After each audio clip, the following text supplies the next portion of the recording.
عسکەرخانی ئەفشار نمونە 11 کەمەندی تەدبیر ئیسماعیل ئاغای شکاک 1235 عسکەرخان بەگلەربەجی ئێلی ئەفشار و سەردەمێک حاکمی ورمێ بوو.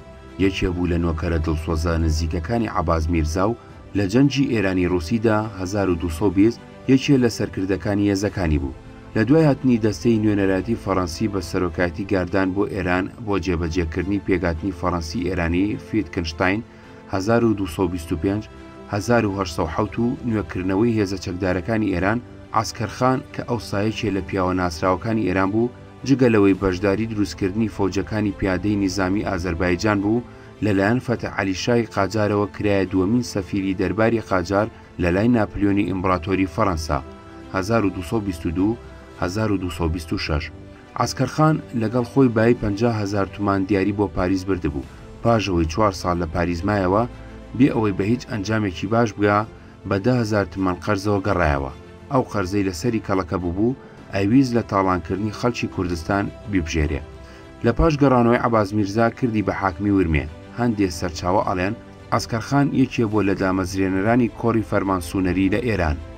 ئێلی شکاک کە پێک ئەهات لە چەند تیرەیەک لە ناوچەکانی سنووری ئێران عوسمانیدا ژیان. کاربەدەستانی عەجەم توانی بیان ئەم ئێلە بێن لە ژێرباری فەرمانبەریەوە. شەڕکەرانی شکاک لە ڕیزی شەڕکەرانی عەجەمدا بەشداری لەشکرکێشەکانی عەباس میرزا و سەرکردە سوپایەکانی تری عەجەمە بوون. هەم بۆ سەرکوتکردنی ئێلە کوردەکانی وەک بڵباس و زەرزا و هێزەکانی میری سۆران لە سیدەکان و هەم بۆ بەشداری لە جەنگەکانی رووسیا و عوسمانیدا و جگە لەوەش ژن و ژنخوازیان کەوت بۆ بینەوە. لەگەڵ ئەوەشدا ئەوانە هیچی دادی نەدان. میرزا ڕەشید باسی سەرپێچیکردنی ئیسماعیل ئاغای شکەفتی سەرخێلی شکاک و کوشتنی بەدەستی عەبدولسەمەد خان بەم جۆرە ئەجێڕێتەوە. ڕوونکردنەوەی ئەم باسە وایە ئیسماعیل ئاغای کوڕی میرزا ئاغای سەرخێلی ئێلی شکەفتی لەسەر لوتکەی شاخی بنابی نازد و قەڵایەکی قایمی دروست کرد. ئەندەروون و بیرون و دوو دژی بتەوی تیا بوو. ئەم کابرایە وەختی خۆی لە شەڕەکانی نێوان دەوڵەتانی ئێران و عوسمانیدا لە پای ئەو زەنجی نائب السەڵتەنەدا خزمەتی دیاری کردبوو. بوو بۆ جێگەی دڵنەواییکردنی شاهانە. بە شوێنەی کاری ئەو بەرز بووە. دەسەڵاتی گەیشتە هەموو ئێل و هۆزەکانی ورمێ.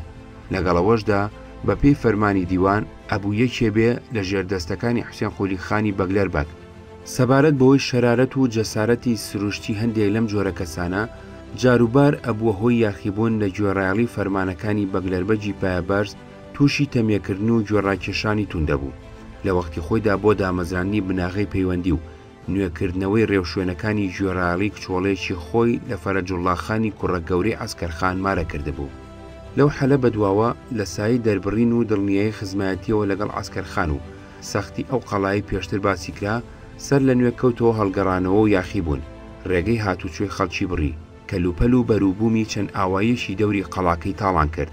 کە هەواڵی یاخیبوون و هەڵگەڕانەوەی ئیسماعیل ئاغا گەیشتە بەگلەربەک، سەرەتا هەر بۆ بیان و بڕین و تێگەیاندن و لە بەرچاوگرتنی خزمەتی ئەو لەگەڵ عەسکەرخان، عەبدولسەمەد خانی لەگەڵ عەلی سوڵتانی ڕیشسپی هۆزی کەلوەڕ و چەند کەسێکی لە کارکەرانی باوەڕپێکرا و مەئموور ڕەوانەی قەڵا فەرموو کە بەڵکو بە پەند و ئامۆژگاری بیهێنەوە سەرڕێ.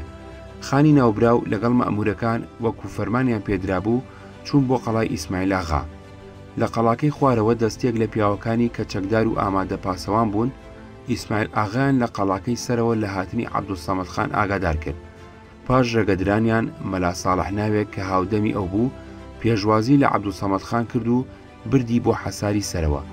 ئیسماعیل ئاغا خۆشی چەند هەنگاوێک لە حەساری سەرەوە هاتە پێشێ و هەمویان پێکەوە چوونە ئەندەرونی حەسار. عەبدولسەمەد خان کەوتە ئامۆژگاری بە بەزەیانە و گفت و گەف، بەڵام لەو هیچ وەڵام و قسەیەکی نەبیز نیشانەی ڕازیبوون یا ڕاز بێ. عەبدولسەمەد خان سەر لە نوێ بە نەرمی و میهرەبانی ئامۆژگاریەکانی خۆی دووبارە ئەکردەوە و ئەیوت غیلاف و خیانەت بەرامبەر دەوڵەت هەمیشە ئەبێتە هۆی داماوی و زەرەر و ئەنجامی خراپی لێ ئەوەشێتەوە. ئەو کابرا بێباکە لە بیستنی ئەم قسانە تووڕە بوو، بە دزیەوە جنێوی بە عەبدولسەمەد خاندا. بۆی عەبدولسەمەد خان وەکو شێری تووڕەی دڵپڕلەکەین لە لای ئەو هەستا و لە دڵی خۆیدا سوێندی گەورەی خوارد. ئەگەر بهێڵم ئەم کابرایە بە زوندێتی بمێنێ دیارە من لە نامەردانی ڕۆژگارم. ئەوسا لە قەڵاکەی ئیسماعیل ئاغاوە بە سواری هاتە خوارێ و لە ماوەی 2 سەعاتدا خۆی لە شار گەیاندا حەزوری حوسێن قولی خان و باسەکەی بۆی جێڕایەوە. ئەم جارەیان بەگلەربەک عەسکەرخانی بۆ قەڵای ناوبرا و مەئموور فەرموو. عەسکەرخان ڕۆژی یەکشەممە 14 محەڕەم الحەرام لەگەڵ چەند کەس لە گەورەکان و ئایان و برازا و نەزەر عەلیخانی کوڕی خۆی چوو بۆ سەر قەڵای ناوبراو لە دەوری قەڵاکە دابەزی. لە دوای ئەویش عەبدولسەمەد خان لەگەڵ سوارانی ناوداری نیزامی کۆکراوەی خۆی کەوتە ڕێ. عەسکەرخانی کارزان نیازی وا بوو کە ئەو بە کەمەندی تەکبیر نەک بە جەنگ و پەیکار گرفتار بکە، بۆیە بەهۆی تەرجمانێکی زمانزانەوە پەیامی بۆ ناردوو نامەی پێگەیاند. ئاگاداری کرد لە داوێنی قەڵاکەدا ئەوێ بیبینێ تا گفتوگۆی لەگەڵ بکات. ئیسماعیل ئاغا قبوڵی کرد. داوای بارمتەی کرد لە ناو قەڵادایان بنێ تا خۆی بەتەنیا بێتە داوێنی قەڵا. عەسکەرخان بۆ دڵنیایی ئەو نەزەر عەلیخان و فەرەج ئەڵڵاخانی وەکو بارمتە ناردە قەڵا. ئیسماعیل ئاغاش ئەو سازاتی کرد لەگەڵ پێشخزمەتەکەی خۆیدا هاتە خوارێ بۆ چادری عەسکەرخان لە دەوری چەمەنچەنزە. لەم کاتەدا عەبدولسەمەد خان لەگەڵ سوارەکانی و یەک دوو دەستە گەیشتە دەرگا. بینی ئیسماعیل ئاغا لەگەڵ براکەیدا خەریکی پرسیار و وەڵامن. هەر بە سواری هاواری لە عەسکەرخان کرد، وتی هەرکە دوژمنت بەردەستکەوت بیکوژە. ئیسماعیل ئاغا لە بینینی عەبدولسەمەد خان و بیستنی مەسرعێکی کە خوێندیەوە خۆی گەیاندە ئەسپەکەی. هێشتا پێیەکەی تری نەخست بۆ ناو ئاوزەنجی. عەبدولسەمەد خان کتوپڕ تفەنگەکەی خۆی بەرەو ئەو ئاگردا و بە گولەیەک تەواوی کرد. سواران و سەربازان لە بینینی ئەم ڕووداوە کەوتنە دەستڕێژ و چەند کەسێکی کە هاوڕێی ئیسماعیل ئاغا بوون کرانە نیشانەی گولە. عەسکەرخان لەم هەلومەرجەدا لە پەژارەی نەزەر عەلیخان و فەرەجوڵڵاخاندا بوو کە لە قەڵاکەدا بوون. عەبدولسەمەد خان لەم کەینوبەینە ئاگادار نەبوو، نەوەکو دانیشتوانی قەڵاکە بیانکوژن. بەڵام کە قەڵادارەکان گویان لە دەنجی دەستڕێژی تفەنگەکان بوو، نەزەر عەلیخان بە زیرەکی خۆی زانی بوو کە ئیسماعیل ئاغا چووە بۆ دیاری عەدەم، ڕووی خۆشی پیشاندان و مژدەی بە کوردەکاندا ئەڵڵا و ئەلحەمد پێک هاتن و ئاشتی لە نێوان هەردوو لادا کراوە. ئەو دەستڕێژەش نیشانەی ئەوەیە. ئەوانیش بڕوایان بەم قسەیە کرد. چاودێری ئەو دوولاوەیان پشتگوێ خست. ئەوسا نەزەر عەلیخان و فەرەجوڵڵاخان هەردوو سوار بوون، بە خێرایی بروسکەوبا بەرەو ئۆردوو کەوتنە غاردان. باوکی مەزن و مامی ناودار بە هاتنەوە ڕزگاربوونیان گیانێکی تازیان تێگەڕایەوە و خۆشیێکی بێ ئەندازیان پێگەیشت. اینجا سواران و سەربازان هەڵیان کوتایە سەر قەڵاکە و هەموو دارایی ئیسماعیل ئاغایان تاڵان کرد. کوڕەکانی ئیسماعیل ئاغا میرزا ئاغا و عەلی ئاغا و یەحیا بەگ لە مەیدان هەڵاتن. بەڵام ژنەکەی ئیسماعیل ئاغا کە ناوی جازی بوو ئافرەتێکی ژیر و ئازا بوو. پاش ئەم ڕووداوانە چوو بۆ دارەسەڵتەنەی تەورێز بۆ لای وەلیعەهد نائیبوسەڵتەنە.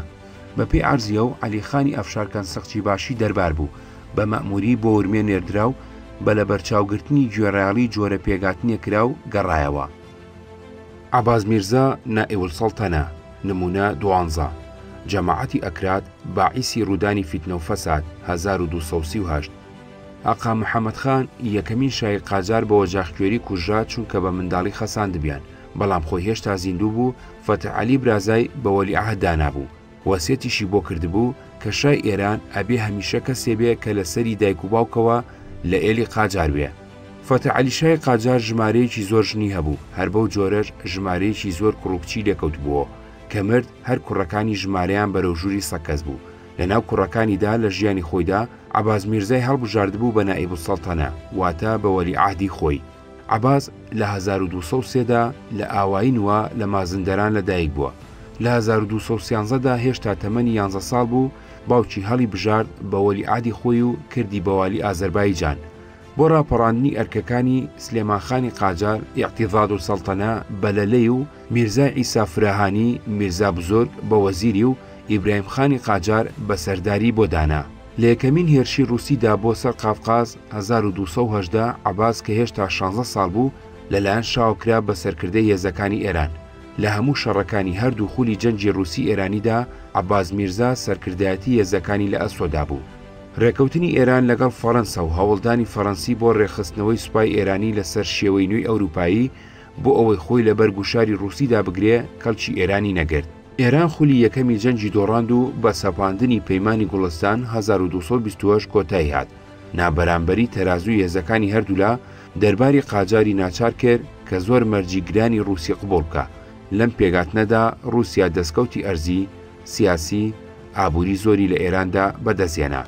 ئێران خولی دووەمی جەنجی رووسی ئێرانی 1241-1243 لە جاری پێشوو خراپتر دۆڕاند. هێزی رووسی گەیشتە تەورێز و لە کاتێکا خەریکی پێشڕەوی بوو بۆ داگیرکردنی تاران، ئینگلیز کەوتە تەقەلای ناوبژی بۆ ڕاگررتنی جەنگ و ڕزگارکردنی ئێران لە ڕووخان و هەڵوەشان.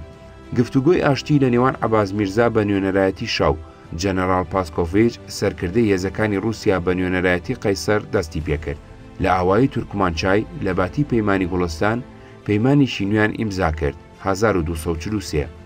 مەرجەکانی ڕۆز لە پەیمانی تورکمانچایدا زۆر گرانتر بوو لەوانی ناو پەیمانی گوڵستان و دەستکەوتی ئەرزی سیاسی ئابووری زۆر زیاتر بوون لە هی پێشوو. عەباس بە گوێرەی ئەم پەیمانە دەستی لە سەرزەمینێکی فراوانی ئێران هەڵگرت بۆ رووسیا و سربەخۆیی سیاسی و ئابووری و سوپایی ئێرانی کۆت و پەیوەند کرد. پەیمانی تورکمانچای ئێرانی کردە دەوڵەتێکی لاواز شوێنی لەمپەری لە نێوان رووسیا و هیندستاندا گرتەوە.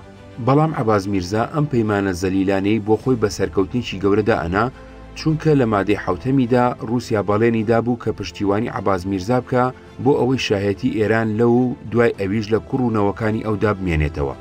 دەرباری قاجار لە ئەنجامی هەردوو خولی جەنجی رووسی ئێرانیدا بەشێکی فراوانی لای ژووری و قەڵەمڕەوەکەی لەدەستدا بوو. ئەویست ئەوەی لەوێ دۆڕاندبووی لە شوێنێکی تربی بژێرێ یاخود ورتر بڵێن ئەویست لە سنووری ڕۆژئاوایدا لە ئەرزی کوردستاندا کە بەشێکی قەڵەمڕەوی عوسمانی بوو بێتەوە مایە.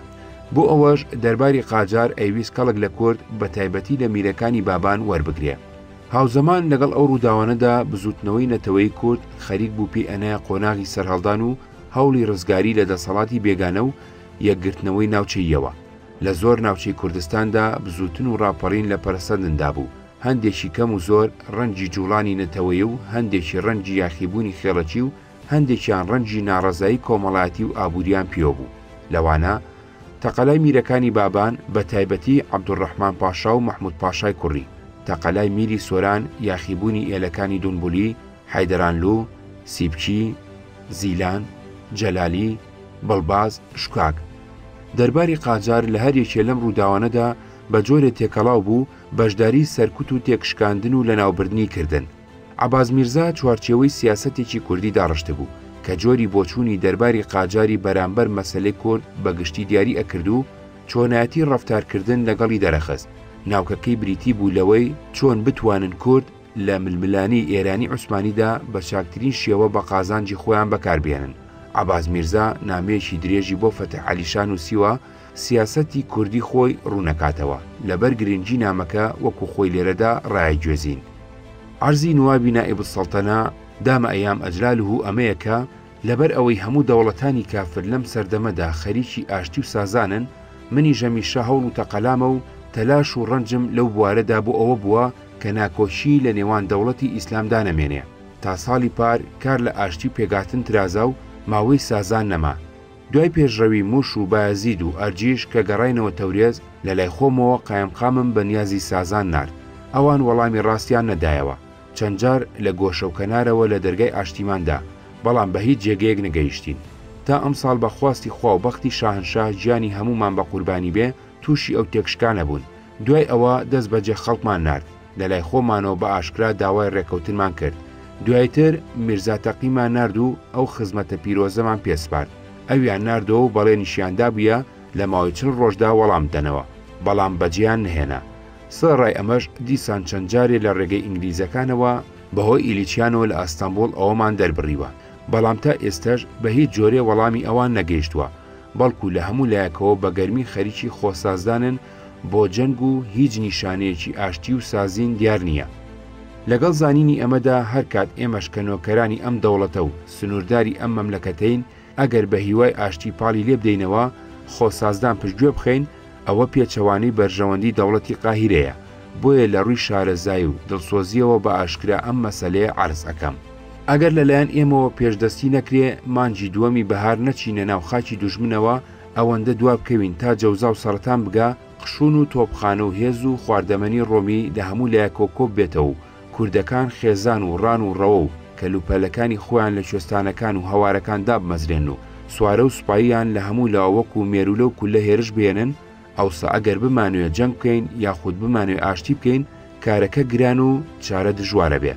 لوتبەرزی و لە خۆباییبوونی ڕۆمی لە ئاشتیدا و هێز و توانیان لە جەنگدا زۆر زیادە بێ، بەڵام هەر کات ئێمە لێرەوە زوو بجوڵین تا کوێستانەکان بەفری لێ نەچۆتەوە و ئەوان ناتوانن لە کلێنەکانیدا بحەوێنەوە بچینە ناو خاکی دوژمنەوە و لە پێش ئەوەدا قشونی عوسمانی کۆب بێتەوە و شەرارەتی ئەشراری کورد کە مایی هەموو شەڕ و فەسادێکەر ئەوانن بە فەزڵ و کەرەمی ئیلاهی و تاڵعی سەرکەوتوی شاهنشاهی لەبەر یەک هەڵبوەشێنین و بەویستی خوا لە موش بەرەو خواڕاویان بنین، ئەوسا ئەگەر بمانوێت جەنگ یا ئاشتی بکەین بە یارمەتی خوای گەورە ئاسان ئەبێ و بە سوچی مەیسەرە بێ. لوودبەرزی و باییبوونی ڕۆمی ئەگۆڕێ بە خۆشڕووی و زەبر و زۆریشیان ئەبێ بە کزی و ناتەوانی. لەبەرەو هۆیانە ئەگەر بیری پیرۆزی شاهنشاهی هاتە سەر ئەوەی کە پێشدەستی بکرێ، خشوونی سوارە کە مەئمور و تەرخان ئەکرێن ئەبێ کاتێ لەوێ بجۆڵێن کە لە کۆتایی حملدایە ئەگەر زۆر دواب بکەون لە سەرەتای ثەوردا بگەنە تەورێز تا قشوونی ئێرەش دوانەکەوێ بەبێ چاوەڕوانی بەو پەڕی پشت ئەستوریەوە ئینشاءالله هەر لەو کاتانەدا بکەونە خزمەت. لەم حاڵەتەدا کە ئەگەر لە سەرەتای ثەورەوە دەست بەکاری ئەم لایە بکرێ ومێدەوارین تا سەرەتای میزان بە ئاشتی بێ یا بە جەنگ بتوانرێ لەم لایەوە دڵنیایی بەدەست بێ. کاتی لەشکرکێشی بۆ سەربەغدادیش هەر لەو دەمانەدایە. کام نیعمەت باشتر و بەرزترە لەوەی کە لەم عەزیمەتی شاهانەیەدا پەروانەی ئیحزاری ئێمە بگات. لەم سەفەرەدا ملازمی ڕووکابی فەلەک فرسا بم و گیان بەختکەرانە لە حزوری میرا دەربکەوین.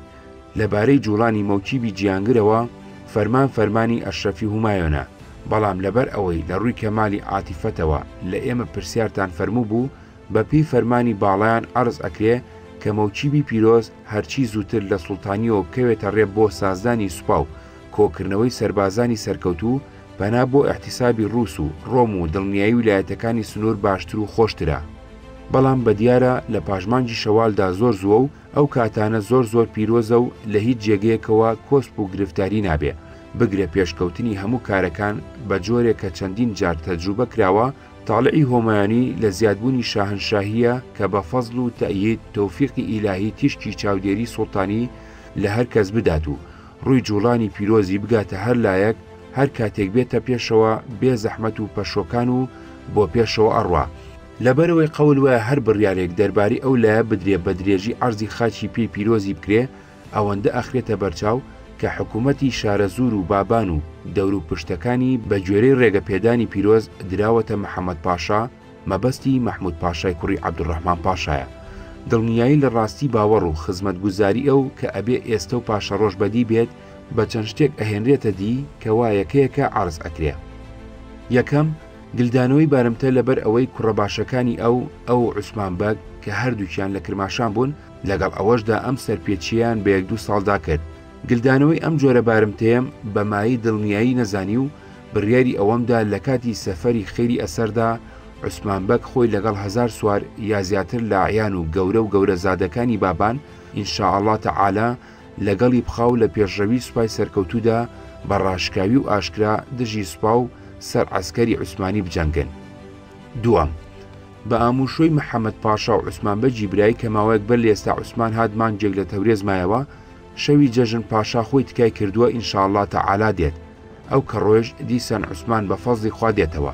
بەو شەرتەی بمێنم لە گەڕانەوەدا بە هەمان ڕێوشوێن ناهێڵم دیسان لە هاتوچۆ سار ببنەوە.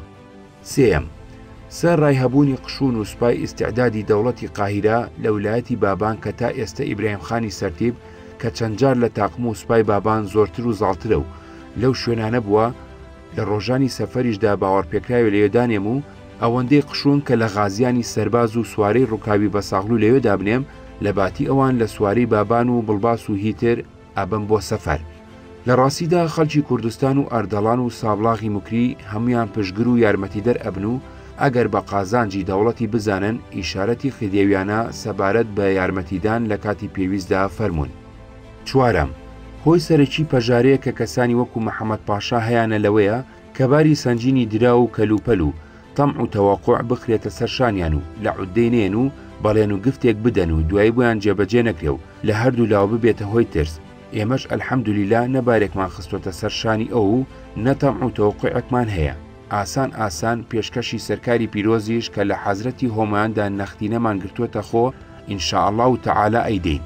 بۆ ئیبراهیم خانمان نووسیوە لەو مەڕووگا و قاتر و یا بۆ ئەو جۆرەشتانەمان لێوەربگرێ و بە قشونی فەرمان پێدراوی بدات و بە فەزلی خوا حسابی ئەوەش بریتەکەی هەرچۆنێ بێ لە کەلوپەلی بێکەڵک و دراوی بێبرە و تا خۆمان بۆ سەفەر نەڕۆیشتوین ئەیدەین. بێگومان ئەوانە کە بریتەکەی دا و خزمەتی باشی کرد بێهودە ئەم خزمەتە لە دەست نادا.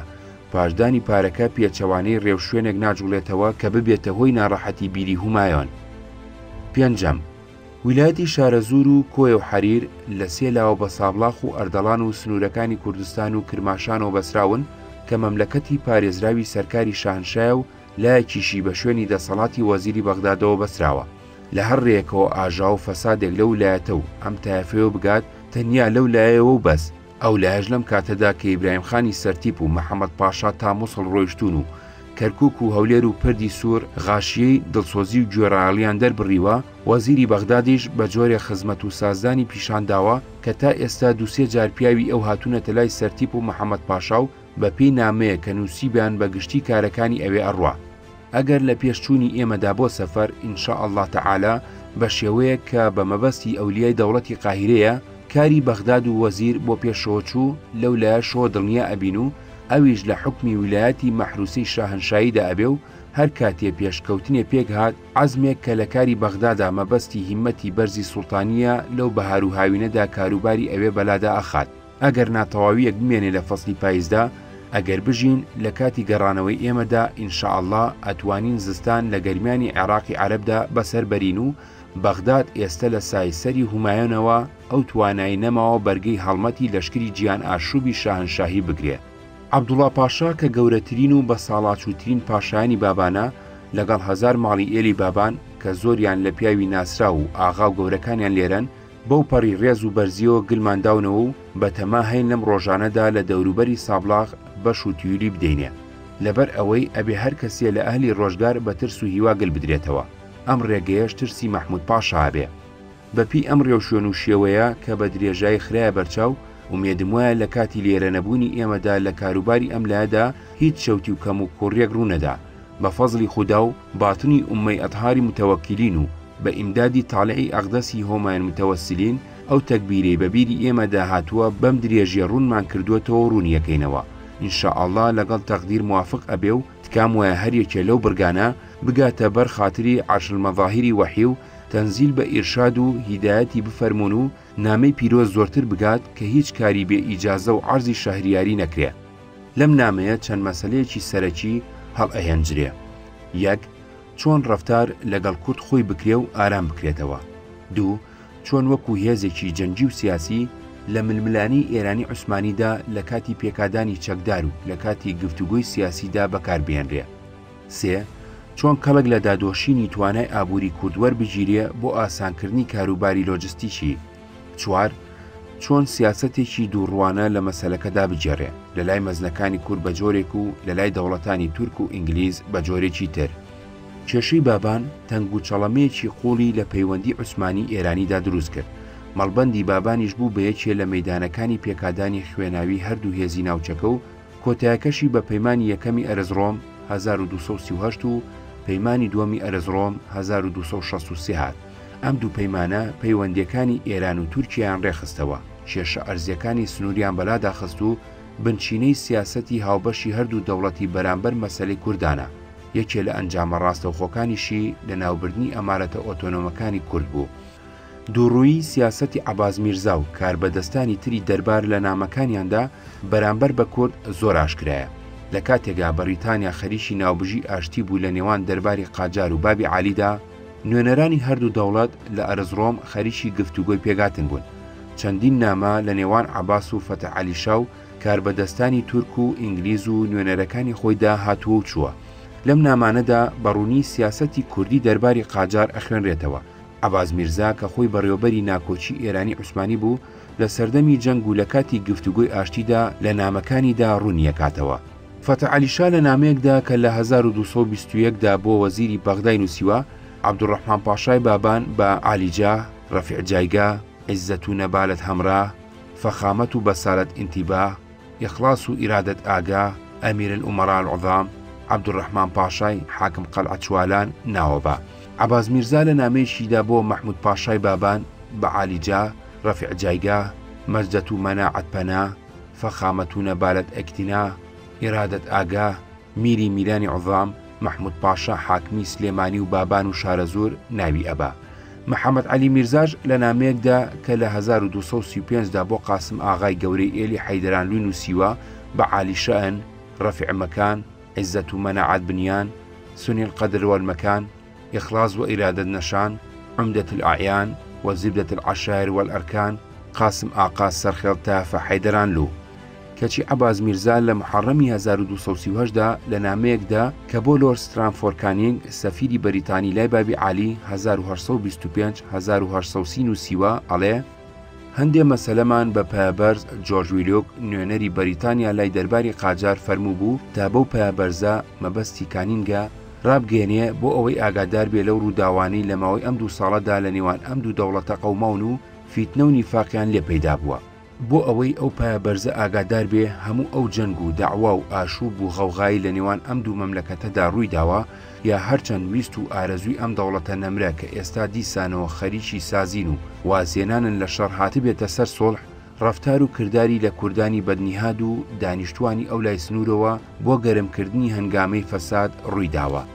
ڕوونتر لەوە ئەبوو قاسم قایمقامی دووەم وەزیری عەباس میرزا لە سەفەری 1238دا بۆ جۆرج ویلکی نووسیوە ئەڵێ ئەی پایەبەرز دۆستی میهرەبانی عەزیزی ئارجومەندی کامگار، نامەیەشی کە بە بیرەوەری دۆزدار نووسی بوتان سەرنج درا لە بابەت چەسپاندنی پێگاتنی هەردوو دەوڵەتی بەرزی ئێرانی و عوسمانیەوە کە ئەبێ بە سەفیری گەورەی دەوڵەتی بەهێی ئینگلیز بگوترێ داواتان کردبوو ئەو مەرج و بەڵێنانەی کە دەوڵەتی دائیم ئەلقەراری ئێران گەرەکێتی لەم پێگاتنەدا بێ بە درێژی و ڕوونی بۆ ئەو دۆستە خۆشەویستە دیار بکرێ بۆ ئەوەی سەفیری باسکراو لە نیاز و مەبەستەکانی ئەولیای دەوڵەتی قاهیرەی ئێران ئاگادار بێ و لە ڕووی ئاگاداری و زانینەوە خەریکی ئەنجامدانی کارەکە بێ.